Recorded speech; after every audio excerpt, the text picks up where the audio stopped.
5, Why the World Hates the Jews. I have a paper on that I gave a couple years ago. It's also been submitted for publication. I'm waiting for feedback on that, if that's going to happen or not. Notice my title. You remember I mentioned the idea of having sensitivity to using the word Jew. And this is one of those papers where I felt it was better to use the word Jew in my title, but then all the way through, I used Jew, Jews, Jewish people, flip-flopping, because it's very awkward to have Jewish people, Jewish people, Jewish people constantly. So just as a writing style, I'm using the word Jew. But that's something you need to always be aware of, the sensitivity that Jews have to that. Now, if you have an academic kind of paper like this, they're less likely to be negative toward you, unless your text is actually being negative toward the Jews. So let me walk through this. Feel free to stop me along the way, and we'll stop and answer questions if something comes to mind, or you can just write in the margin there, write down a question, and at the end we can gather those as well.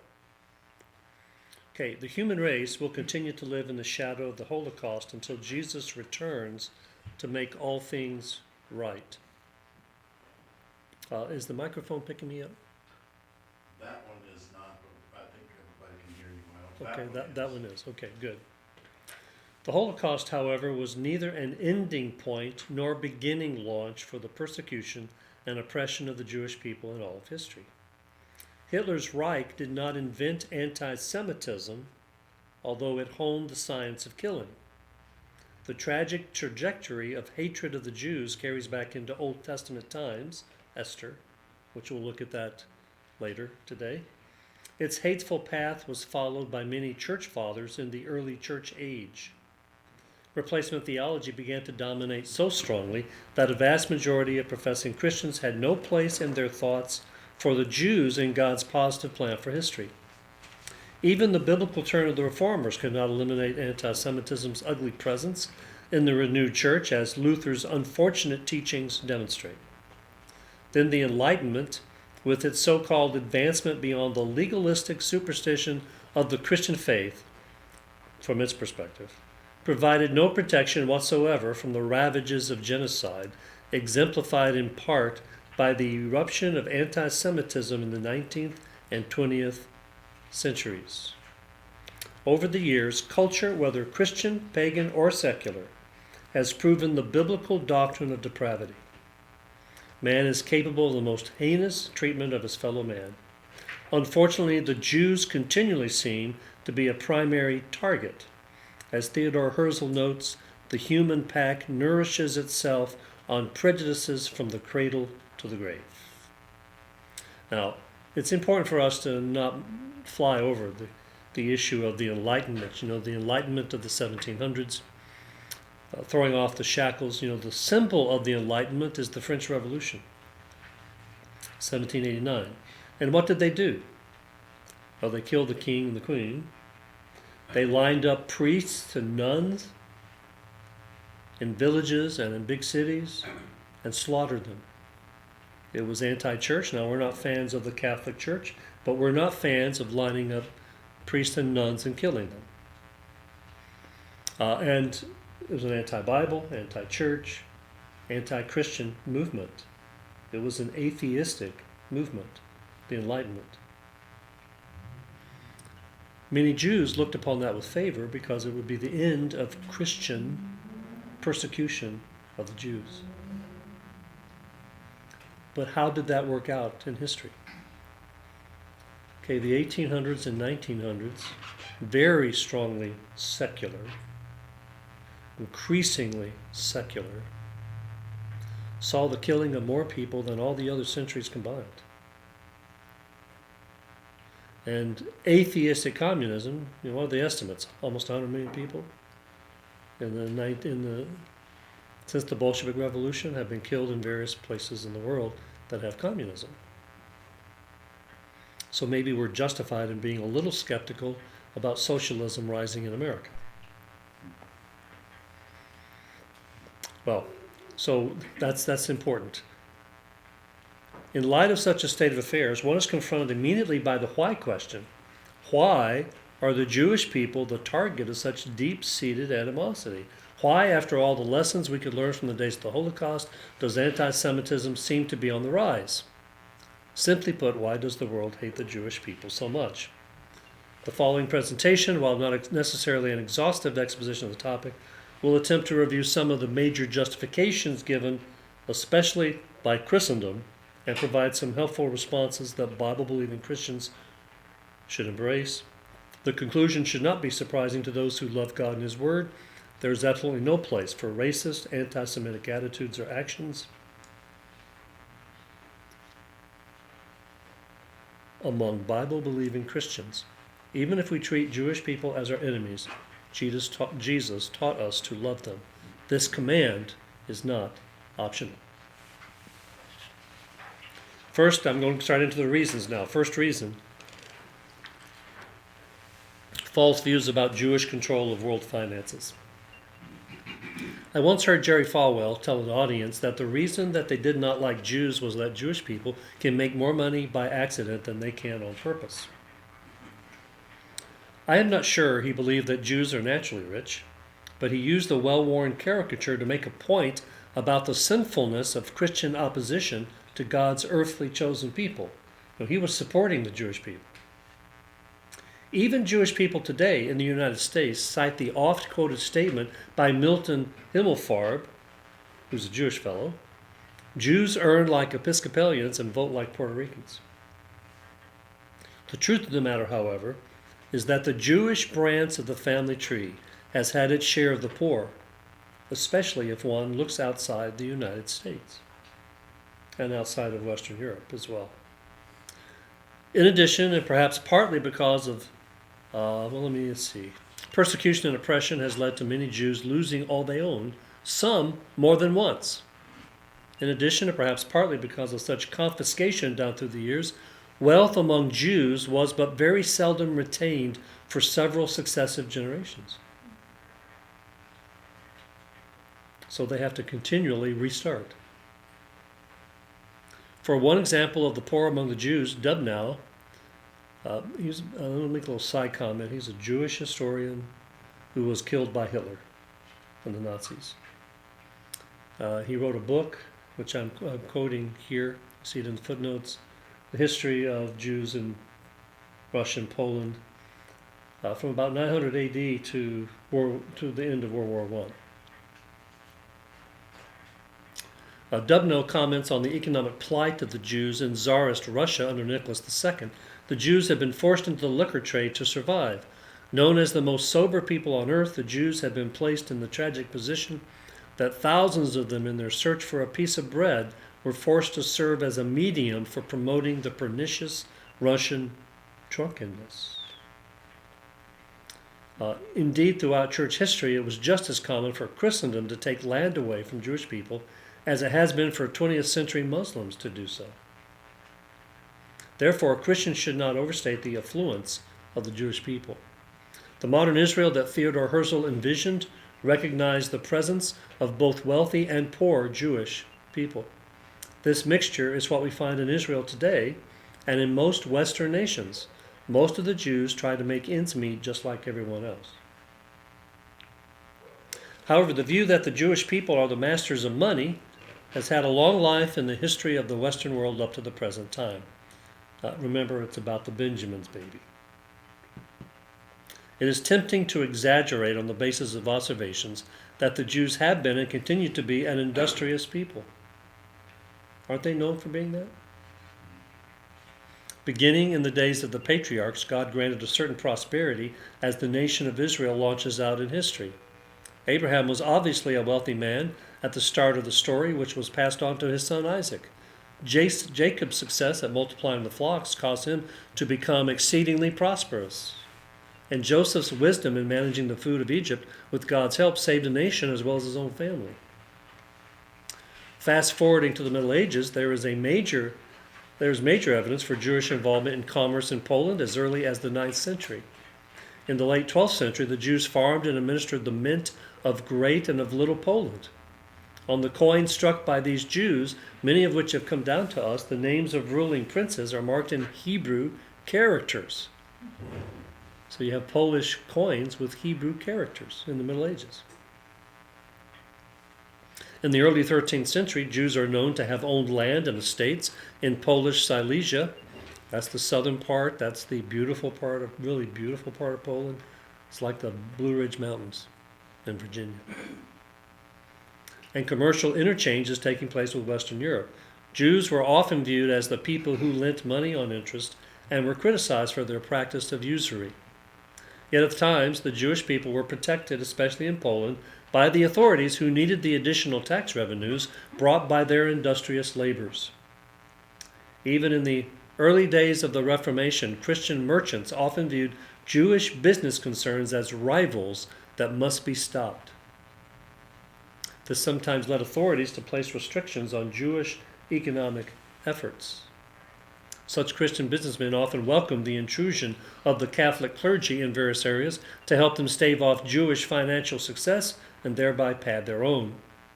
The hatred for Jewish people based upon their alleged greed beyond what other people groups possessed was enshrined in Shakespeare's The Merchant of Venice. Are you guys Shakespeare fans here? In this work, Shakespeare's words echo the popular complaint against the greed of the Jewish moneylender. In modern times, one factor used to associate Jews and money in a negative way is the riches of the Jewish Rothschilds family, beginning in the middle 18th century until the present time. Starting in Frankfurt, Germany. Okay, so what country do they start in? Germany. Interesting. They developed an international banking and business empire that continues to this very day. In spite of great philanthropy on the part of the family, conspiracy theories about their control of world finances have abounded. The Rothschilds have been associated with the making of money off of Wellington's victory at Waterloo, the supposed group of billionaires called the Illuminati, the assassination of U.S. presidents and European leaders, the manufacture of 9/11, and the holding of $500 trillion in assets. Similar contentions as these are expressed in the so-called Protocols of the Learned Elders of Zion in a different way. These writings are a fictitious and forged account of the conspiracy of leading European Jews to use their controlling finances to direct the world in ways favoring them. The Protocols, as alleged Jewish documents, state that the Jews have the power of gold and that the power of monopoly of the world through capital money is entirely in our hands. There is virtually no justification for any of these connections. The Protocols are simply anti-Semitic propaganda. The information cited here reviewed briefly why Jews have been falsely accused of wanting to control world finances. While it's true that on the whole the Jews have been and continue to be an industrious and creative people, Christians should not level any complaint against God's chosen people concerning an attempt to control all of the world's finances.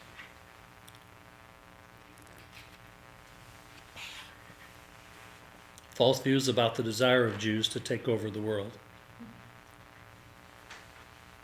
A corollary to the previous point is the perception that Jews plan to take over the world.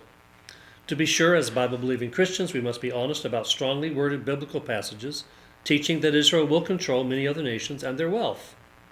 Of course, such control is only after Messiah Jesus returns and his earthly kingdom has begun. It is something that Christians or Jews, unlike Muslims, should wait for God to do in the future. A small sampling would include the following, and make sure that you have to go read the context of these. Isaiah 11:14, they will swoop down on the slopes of the Philistines in the west. Together they will plunder the sons of the east. They will possess Edom and Moab, and the sons of Ammon will be subject to them. Now this is, Isaiah 11 is a portrait of Messiah in the millennium. Amos 9:12, that they may possess the remnant of Edom and all the nations who are called by my name, declares the Lord who does this. See, the headquarters of God's coming kingdom will not be Washington, D.C. It will be Jerusalem in Israel. Isaiah 54:3, and your descendants will inherit the nations. In past history, God did tell the Israelites to conquer the Canaanites, but not the rest of the world. There was a special land that was granted by right to Abraham and his descendants through Isaac and Jacob. In the times of David and Solomon, there was extension and rule over others according to the providential blessing of God. Israel, however, was to be a light to the world, not a conqueror of the nations. This is even true for Israel in the eschaton, where the text says, "And nations shall come to your light, and kings to the brightness of your rising." Nevertheless, this supposed evil desire of Jews to take over the world finds expression once again in the protocols mentioned earlier. These deposits of fake news highlight the efforts of a rich cabal of Jewish men to take over the world.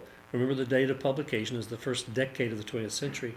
I gave you yesterday 1903 as the date that's usually put forward. Their means of doing so are outlined: destructive education, in other words, destroy our education system; support of communism; creation of universal economic crises; elimination of the God idea from culture; resistance by universal war; incremental dismantling of constitutional structure; resistance by universal war; incremental dismantling, and others. Okay, after the onset of World War I, the Bolshevik Revolution in Russia, and the Great Depression, one can understand why many thinkers, including evangelical Christians, succumbed to the siren call of the protocols for a time.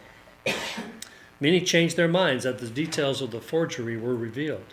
The alleged goal of the Jews, according to the protocols, was world power, a Jewish super government or state, and the removal of all Gentiles from power and control of industry. Time has proven that the Marxist dream represented here, even when tried in the Soviet Union and elsewhere, has been a failed project. Furthermore, it has been shown that it has not been a Jewish-led enterprise.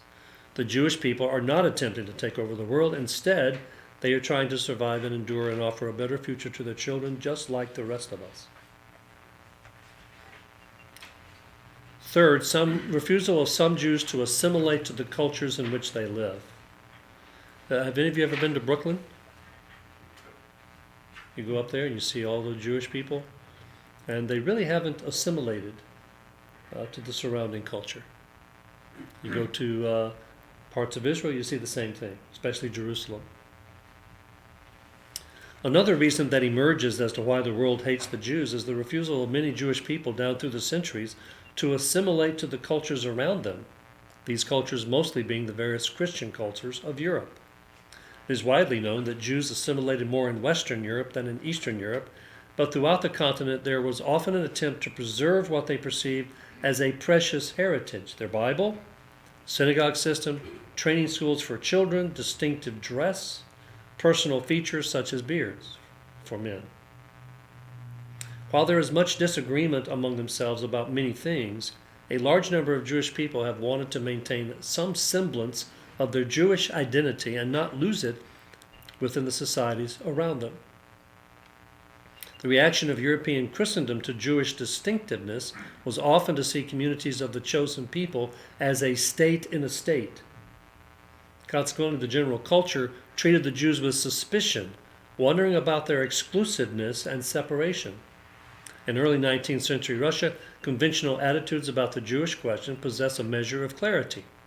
This is a quote. "The Russian Truth" by Pestel contains a chapter entitled "On the Tribes Populating Russia," in which the Jewish problem is described as an almost indissoluble political tangle. Pestel enumerates the peculiar Jewish characteristics which, in his opinion, render the Jews entirely unfit for membership in a social order. The Jews foster among themselves incredibly close ties. They have a religion of their own which instills into them the belief that they are predestined to conquer all nations and makes it impossible for them to mix with any other nation. This Russian work also mentioned that the Jews were waiting for Messiah to come and set up his kingdom. As a result, they viewed themselves as temporary residents in the land in which they live. Well, we Christians are a little bit like that, aren't we? The Christian culture wanted something more attached to usefulness for the present age. Remember that it was amillennial. So it wasn't very future-looking. The kingdom is now for amillennial Christian culture. Some Jews of this period in France, Germany, and Poland were trying to become advanced Jews, taking into account the Enlightenment and becoming more like the culture around them. This included the use of more modern dress, yet authorities were reluctant to count the Jews as really part of regular society. So concerns existed on both sides. Government leaders, especially in Poland, began to urge strong reforms to change the Jews, usually beginning with the Jewish religion. Recommendations were made to force Jews to send their children to the government schools, to conduct all their business in Polish, to wear the customary non-Jewish form of dress, and not to marry before the age of 20. I think that's to cut down on the number of Jewish babies. Most Jews did not welcome such attempts to make them conform to their surroundings, and neither would we. Minority groups often feel disassociated from the culture in which they find themselves. The Anabaptists of the 1520s suffered terribly at the hands of both Catholics and Protestants. Their refusal to practice infant baptism and their usual pacifistic tendencies caused their culture to view them with disdain. Because of the union of church and state, refusal to baptize your newborn child meant you were keeping them from officially joining the state, that is, the culture, as well as keeping them out of the church. Pacifism meant you were not willing to defend Europe from the Muslim hordes if needed to do so. As a result, Anabaptists often paid with their lives by their refusal to assimilate to those around them. I just use that as an analogy for the Jewish predicament. The fate of the Jews throughout history, however, has a different tone, a deeper tone, a more sinister quality. Most minority groups have not experienced genocide on the scale of the Holocaust. Most peoples have not been forced to endure forced conversions, had their property confiscated over and over, and being forced to move and start over several times in their lives, and killed just because they were different. No people groups, taken on the whole, have suffered like the Jews have suffered. In our secular times, many Jewish people have embraced the secularistic spirit of the day, and in that sense have assimilated to their culture. Other Jews have done more to maintain their religious and ethnic heritage. No matter where Jewish people live on the spectrum, Christians should never generate hatred toward Jews because they choose to be different from my culture. After all, within a growing secularist and sometimes pagan America, evangelicals are themselves hated more and more by culture. The golden rule applies. And by the way, during Nazi Germany, Hitler did not care if you were a Jew who had assimilated or not. If you were a Jew, I'm going to get rid of you. Didn't matter. You could be thoroughly secular. You could be thoroughly German. But you're still going to go. So, we've given 3 reasons to this point. This is number 4, false claim of blood libel. One of the most pernicious ways that professing Christians and Muslims have incited bodily harm of Jews, destruction of their property, judicial condemnation, and outright murder has been the false and hateful charge known as blood libel. Have you heard of that before? Okay. The general charge is that Jewish people kidnapped Christian children or Christian monks to use their blood in Jewish rituals. Although there are variations of similar false claims, one usual presentation is that the Jews used the blood to bake matzah. The origins of the charge appear to be from late medieval Europe. Often the claim includes the indictment that the Jews have killed those from whom they have taken blood. While the origins of the false accusation can be found in Christendom, the Muslims in more modern times have seemingly relished the idea of propagating the claim. Outbreaks of blood libel charges occurred in Lebanon in 1824 and 1834. There was mob violence in Hebron in 1775. The most heinous and consequential accusation of this kind, however, was the Damascus blood libel of 1840. In Syria, the infamous blood libel of 1840 brought about the death, torture, and pillage of countless Jews falsely accused of murdering a priest and his servant to collect the blood for Passover matzah. There, before the Jews were finally vindicated of this slander, word of the charges had spread far from Damascus, causing terror in numerous Jewish communities. In retaliation to the believed libel, dozens of Jewish children were kidnapped and tortured. The tragedy has been compounded by the ongoing official support for the false accusations by leaders in Arab lands. King Faisal of Saudi Arabia in 1973 spoke of the importance of understanding the Damascus case to deal with Jewish wrongdoing. Government and university officials in Syria and Egypt have ratified the truth of the Damascus blood libel charge. Such hate built upon superstition and unsupported claims is bewildering to any serious thinker. The individual evangelical must defend Jewish people from such scurrilous ideas. There is nothing in Jewish heritage or biblical teaching that would require the Jews to engage in such behavior. And the little twist on that during COVID days, Israel has been accused of putting COVID in the bread that's sent into the Palestinian Authority.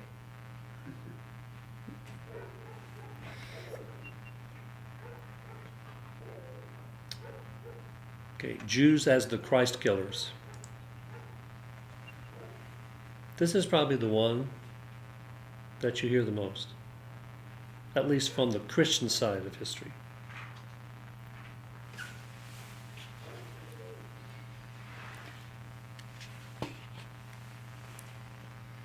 In the second sentence there, I go, the term Jewish deicide is sometimes used as the label for the belief that the Jewish people as a group throughout history have been responsible for the death of Christ.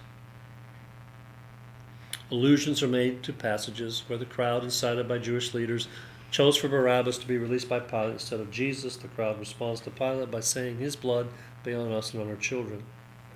The pathway is then laid down to make every Jewish person of every generation guilty of the death of Jesus. This is enshrined in what many Christians around the world believe to be the holiest place on planet Earth. Now, if you go to the next page, I have that diagram, so you get to take home a picture of that mural. Maybe a little more easier for you to see than up on the screen. Now, below the picture, I say this: those of us who are born-again believers, pro-Israel and pro-Jewish, need to respond to this. But how? When we talk to both our Gentile and Jewish friends about our faith, what we say here is crucial. In addition, the tone with which we say it has an impact. The solution is to present the entire theology of who killed Christ. This means that our conversations many times must be more than an elevator exercise. By elevator exercise, that's just a metaphor for quick. Okay. First, I'm giving who killed Christ. Number one, the Romans killed Christ. First, we must note the biblical teaching that the Romans killed Christ. It was on Pilate's authority that Jesus was crucified despite the Roman governor's attempt to wash his hands of the guilt. The text says that Pilate had Jesus scourged and delivered over to be crucified. Then the soldiers of the governor took Jesus into the praetorium, gathered the whole Roman cohort around him. It was the Roman soldiers who put a scarlet robe on him and placed the painful crown of thorns on Christ's head. The Roman soldiers, under the authority of the Roman governor, led him away to crucify him. When they arrived at Golgotha, Matthew's gospel tells us when they, the Roman soldiers, had crucified him, they divided up his garments among themselves, casting lots. We know that at the time Jesus dies and the veil was torn, the text reveals that there was a Roman centurion and other Roman soldiers standing guard over Jesus. The evidence is clear. The Romans killed Christ, not in the sense of all Romans in history. We're not going to accuse every Italian of being a Christ killer. But as those Roman soldiers who were under the authority to execute an alleged criminal named Jesus. But I've heard it from the pulpit. I've been sitting in an auditorium, hearing a basically good man say that he believed that when the Romans got to Golgotha, that they let the Jews have him and let the Jews kill him. That's not what the text says. The Romans killed Jesus. Second, the Jews killed Christ. During a time for questions after a recent presentation I made in the church, a man apparently did not like how I handled the whole issue of identifying who killed Jesus. He believed that I was too soft on the Jews and that I should have been harsher. Yet I mentioned what I do now, the fact that the Jews do have a place among those who killed Christ. Evangelicals who accept the authority of the New Testament must also accept this truth. It was the Jewish leaders of the first century who led the mobs, which convinced Pilate to kill Jesus.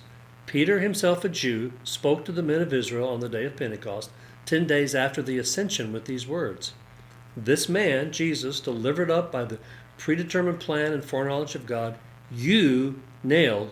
Okay, who's you? You, men of Israel, nailed to a cross by the hands of godless men and put him to death. The you in the verse refers to the men of Israel, that's the Jews. They were the ones who, in one sense, nailed to a cross the Savior. Notice, however, that they did so by the hands of godless men. The term godless men is a translation of a plural form of anonymous, which means without law or lawless one, or one outside the law. So according to the Jewish apostle Peter, the Jews killed Christ by the hands of heathen, that is, the Roman soldiers. However, the Jews bear their part of the responsibility for the death of Christ. This truth, of course, does not justify the wholesale blaming of all Jews in history for Jesus' death. Beyond that, it does not give Christians permission to confiscate property, kill, humiliate, socially transgress, and commit genocide against Jews in the name of the doctrine of Jewish deicide. The fantastic and tragic excesses in church history concerning this matter must be fully rejected. Christians must simply acknowledge the truth that first century Jews were part of the narrative involving the death of Jesus, as he came to his own people, who for the most part did not receive him at that time. But love for God's chosen people should govern how evangelicals treat them. So, the Romans killed him, the Jews killed him. Now, third, God killed him. What we're doing, we're taking a diamond and we're walking around and looking at the different perspectives. At first glance, the heading here may seem like a contradiction, but it is not. If the Jewish people of the first century are said to have killed Christ by means of the Roman authorities, God can certainly be an ultimate cause that uses both. It is not illogical to walk around a diamond and observe the many complementary perspectives. In the same verse cited above in Peter's sermon, Acts 2:23, the text teaches that Jesus was delivered up by the predetermined plan and foreknowledge of God. Behind all human instrumentality in the death of Christ lies the hand of God. Numerous times the Bible says that Jesus came into the world to do his Father's bidding. In the Garden of Gethsemane, the clarity of the Father's mission for Jesus to die for the sins of the world is on display. Jesus came to do the will of God the Father, even to the point of death. The death of the Jewish Messiah is not just a New Testament teaching, it is an Old Testament prediction. Isaiah 53 and Daniel 9.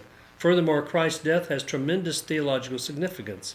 He was crushed for our iniquities. He bore our sins in our place. As our substitute, Jesus was punished for us.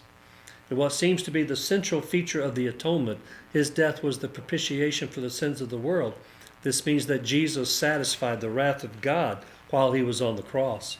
God poured out judgment upon your sin and mine in the person of Christ. His death was truly a penal substitutionary one.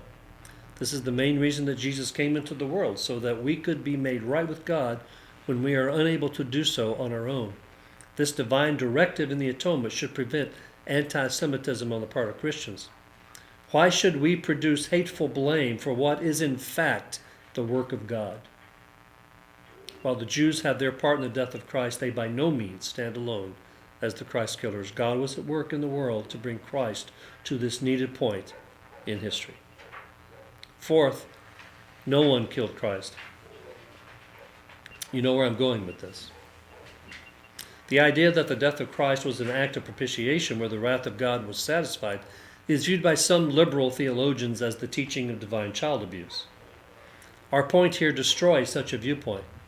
As we walk around the diamond that is the cross of Christ, we see something else in its complementary messages. In spite of the fact that God killed Christ as part of his preordained plan, the Romans killed Christ as the constituted human authorities in Israel at that time, and the Jews killed Christ through the influence of Jewish leaders on the Roman governor Pilate. There is another sense in which no one killed Jesus. This is a fine point, but Jesus was extremely clear on this point. He told the crowd, "For this reason the Father loves me, because I lay down my life that I may take it again. No one has taken it away from me, but I lay it down on my own initiative. I have authority to lay it down, and I have authority to take it up again. This commandment I received from my Father." Jesus, who is the God-man, obeyed the Father willingly in going to the cross to die. Such voluntary and momentous work by Jesus on our behalf should overshadow any need to lay human blame for his death. The death of Christ was an act of gracious love. From his perspective, it was something that no one did to him. He gave his life freely, and he offers individual redemption to all those who will trust in him as payment for their sins. This is his doing. If this is so, why would anyone lay the blame of Christ killers at the feet of the Jews? And then finally, we all killed Christ. Continuing around the diamond, we arrive at the universal truth that all men are sinners.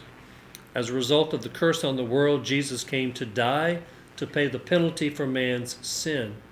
So there is a sense in which our sins led to the death of Jesus on the cross. Our predicament required God's solution through Christ. As the Bible says in 2 Corinthians 5:21, he made him who knew no sin to be sin on our behalf, that we might become the righteousness of God in him. Jesus himself told us that he came into the world for the purpose of saving sinners. The Son of Man has come to seek and to save that which was lost. Chafer eloquently comments, that's Louis Perry Chafer, the founder of Dallas Seminary. It was this divine estimate of humanity, described by the words lost, perished, condemned, under the wrath of God, blind in the powers of darkness, dead in trespasses and sin, which brought the Savior from heaven to earth. It was this dark picture that impelled him to give his life a ransom for many. His saving work was a practical accomplishment. It has provided every needed cure that could be demanded by the infinite purity and holiness of God. God's gracious provision of the death of Christ was invoked because of your sin and mine. So it is in this sense that we all killed Christ. We are all to blame for the fact that he had to die to provide a way of salvation. The atonement centered on the death of Christ is a robust doctrine. There are many facets to biblical teaching relative to this marvelous work. Among those facets are the roles in history that the Romans, Jews, God the Father, Christ, and all sinners play in bringing about the death of the Jewish Messiah. Consequently, believers should never use the theologically incorrect slur Christ killers as a label for all Jewish people. While they have their part in the grand narrative, they do not stand alone. We all have red blood on our hands as we stand with them. Before I read the final part of the paper, I will stop there and see if there are any questions. This little section, I'm trying to help you if in your witnessing to Jewish people, and it comes up. Well, you just think we're the Christ killers. You say, well, wait a minute, no, I don't. And let me explain it to you, and you can give a quick summary of this to try to balance that out. So any questions about that? Was there clarity to that section?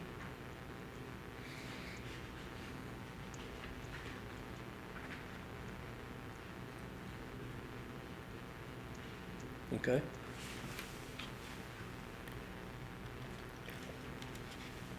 Well, let's wrap it up. Satanic opposition.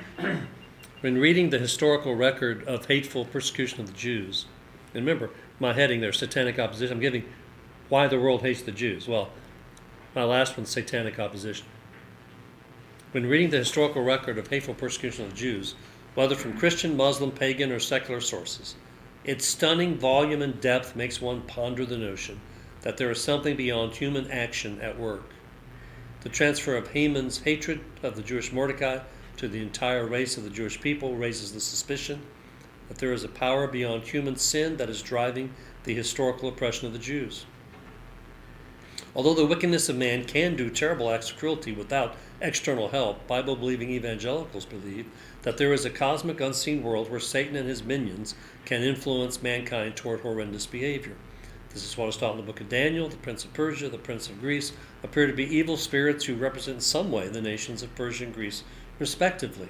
The key idea is that these evil spirits are swaying leaders in those nations to perform evil actions. Michael the archangel is the prince of Israel who stands guard over Israel. The book of Revelation envisions such a battle of unseen spiritual forces during the last half of the tribulation period. Then I go on to talk about that chapter, which I do in a later presentation. So, on page, I'm going to skip all the way down to page 13. It is certain that this attitude of Satan is not a change from how he is in the present age. Today, Satan hates the Jewish people. Consequently, it's quite easy to suggest that one reason the world hates the Jews, perhaps the major reason, is satanic influence on hearts and minds. Christians should carefully consider this in light of the fact that Satan also hates us. Since God loves us as well, the devil wants to kill us and destroy us. 1 Peter 5:8. He's talking about Christians there. We share this in common with the Jewish people. In light of this common foe, how could we ever participate in the devil's obsessive hatred for the physical sons of Abraham, Isaac, and Jacob? Conclusion: Genesis 12:3 is still in the Bible. It has not been abrogated by later revelation. God will bless those who bless Abraham and his physical descendants through Isaac and Jacob. Such a truth should be enough by itself to motivate a true Christian believer into loving the Jewish people and seeking their welfare. To be sure, all evangelical Christians should want to share their faith in Jesus with all Gentiles and Jewish people. It is what we are supposed to do based upon the requirements Jesus has given us. We should certainly consider it a great tragedy when any Gentile or Jew rejects our Jesus, but when our message is rejected, we should not respond with hateful vengeance, but loving patience. Only God can convince a soul. All we do is plant seeds of truth. While we go about our seed planting, let us refuse to go the way of the world. Let us live differently. Let us love the Jewish people. Okay, so let's review the reasons here quickly. Why does the world hate the Jews? What did I give? What's the outline in the paper?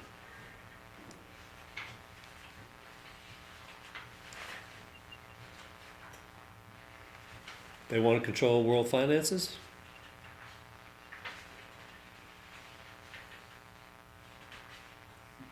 They want to control the world. Of course, those two may be aspects of the same thing. They refuse to assimilate. Blood libel. Christ killers. I spent most of the time on that. And then satanic opposition. So those are the reasons why, in my judgment, the world hates the Jewish people. Any questions or comments about that? Do you? Yes, sir. The idea about the Christ killer, I mean, that's the same mistake with critical race theory. People make that just because this person did this or this group of people did this a couple hundred years ago, we're just going to make everyone of that race or that group guilty for the rest of the time. Mhm. Nothing new under the sun. Yeah, it's amazing how Israel is persecuted for similar things. For example, we really need to, if everything was done right, we would give back America to the Native Americans, right? And if Israel did right, they give back the land, Palestine, back to the so-called Palestinians. But nobody ever talks about the Arabs giving back North Africa that they conquered. Nobody ever talks about that. That's never raised, except when I do it in some of my presentations. What in the world? We really have an upside-down world in many ways, and Israel always seems to draw the short stick. And that, to me, that has to be satanic influence. And somebody said this, and I don't know if that's in any of my PowerPoints here. Christianity is the most persecuted religious group in the world. The Jews are the most persecuted ethnic group in the world. I don't know what the latest numbers are, but a few years ago it was like 160,000 Christians every year die because of their faith.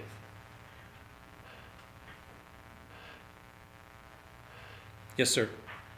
Looking at the mural, Jesus is on the cross and Mary is standing over him and the man with the mallet.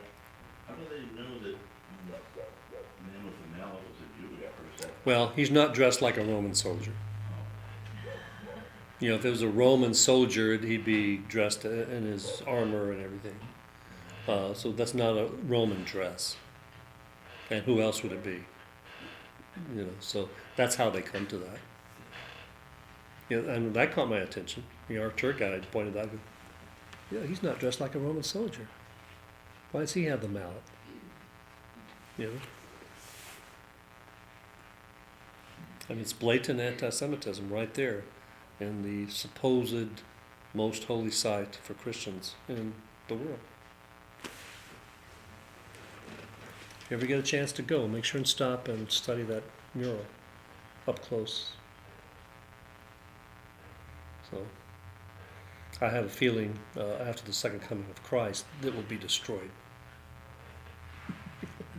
if not before. So, I don't think it's going to be allowed around, even though it's about Jesus. It'll be destroyed. Christ will not tolerate it. Any other questions? Okay.